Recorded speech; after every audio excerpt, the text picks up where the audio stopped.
இந்நாள் இனிய நாளாக அமைய ராமானுஜ திருவடியை பற்றி பரந்தாமனை அறிவோம். தினம் ஒரு நாராயணீயம்.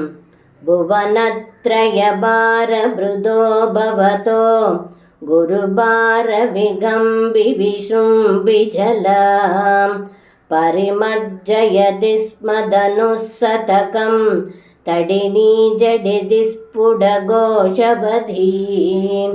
இந்த பாடலுக்கு அர்த்தம், ஏ குருவாயூரப்பா, தாங்களோ மூவுலகங்களையும் தாங்கி சுமப்பவர்.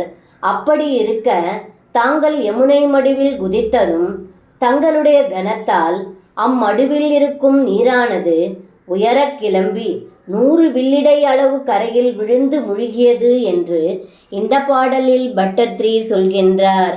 சர்வம் கிருஷ்ணார்ப்பணம். ஸ்ரீ குருவாயூரப்பன் திருவடிகளே சரணம்.